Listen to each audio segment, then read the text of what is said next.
And then my aunt, if you go back one more, Chris, and then my aunts chased Ted Williams out of a barber shop one time for his autograph. Joe DiMaggio hit in 56 straight games. So 1941 was just an incredible year in baseball. Also, the 21st, if you were to get your Time magazine that day, that's your cover. The world was at war. Yugoslavia General Dusan Simonovic. Also, what's in your morning paper that day? Well, the Nazis are within 30 miles of Athens.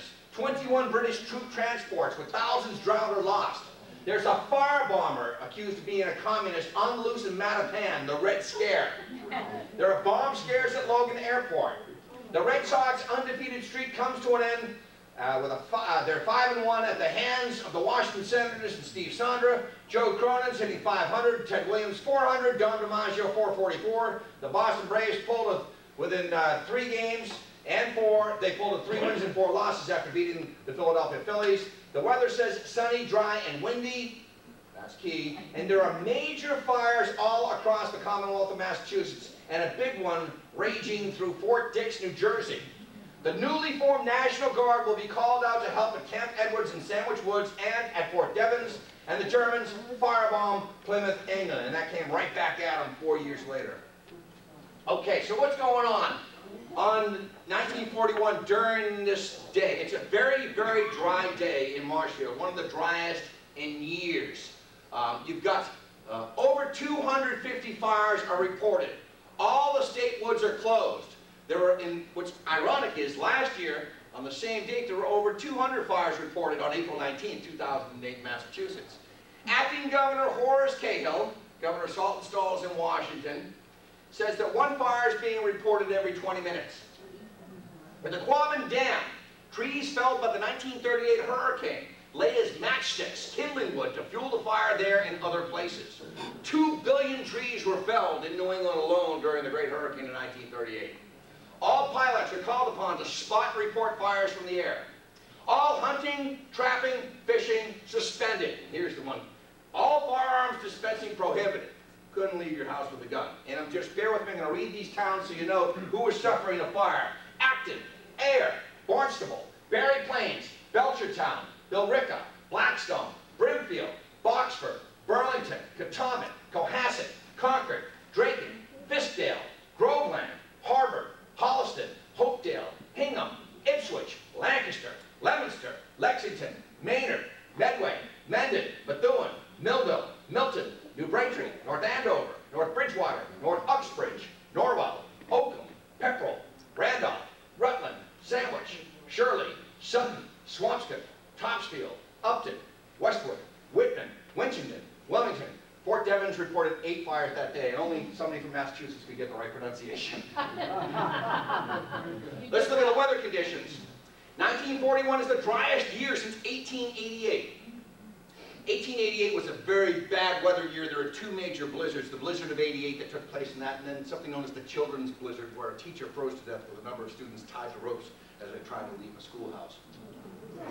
April was a very dry month, with less than an inch of rain in the last 4 weeks. Don't know that feeling, do we? The morning of April 21st was very windy with gusts up to 40 miles per hour. I could see Chief would say that you got the wind blowing, you got dry conditions, it's bad.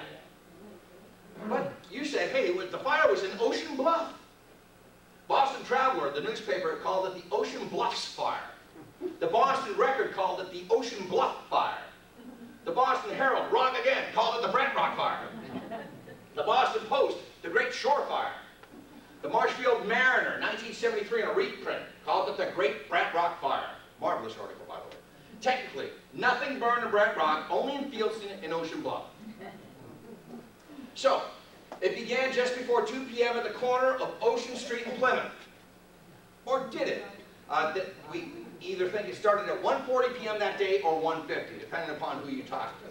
Now, people have asked, was it a cigarette? Was it mischievous arson due to school vacation beginning that Monday? Was it a broken glass bottle? Boston Post. First one, the cigarette. A gas station owner who owned the gas station relatively where Courtney's is, and that gas station that pumps a short gallon is now. Trust me, it pumps a short gallon. I know, I measured. He said that he saw a cigarette flicked out of the car into the reeds, okay, that started the fire. And then I had a woman here in my lecture, lovely woman, who told me she was that day as a child behind the car that saw the person throw the cigarette. Are you here tonight? Okay. And then finally, a broken glass bottle, according to the Boston Traveler, Boston Post rather. And again, they said that deflected sunlight through broken glass lit the reeds on fire. And as I've been quoted as saying, that's only happened once before, and that was on an episode of Lassie.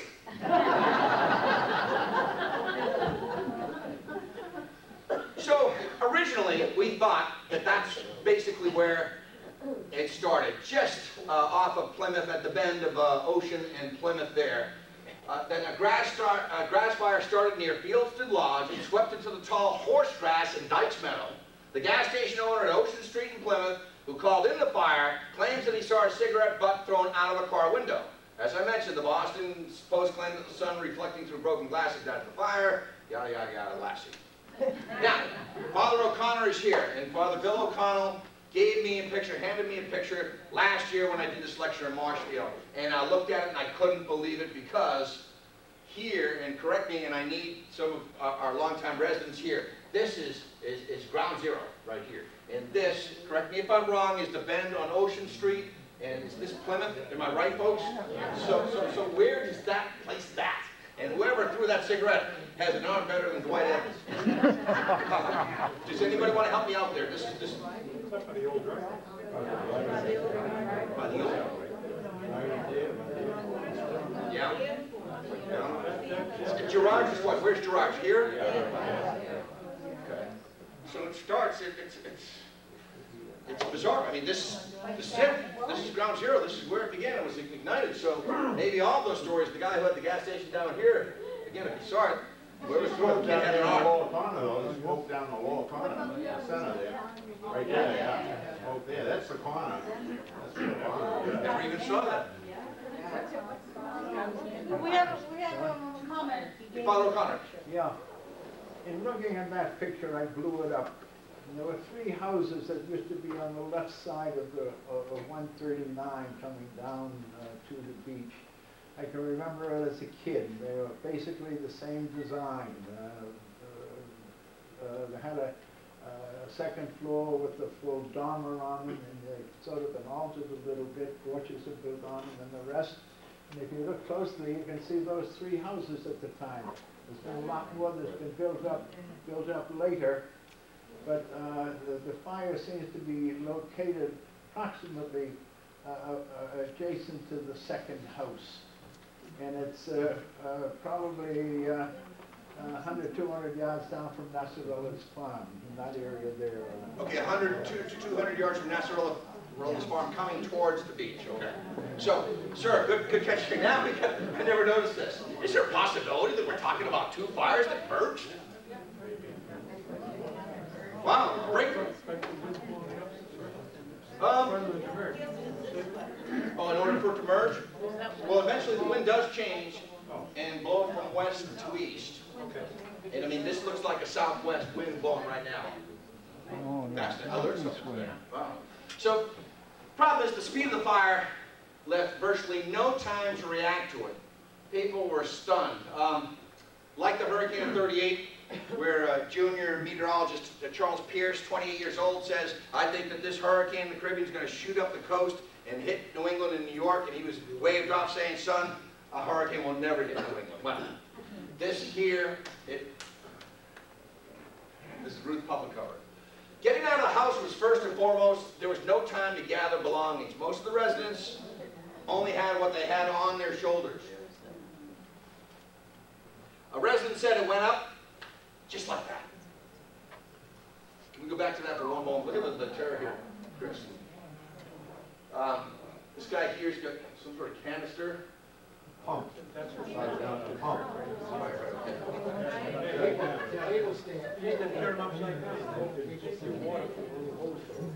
Yeah, but there was a water pressure issue here in Marshfield during the time of the fire.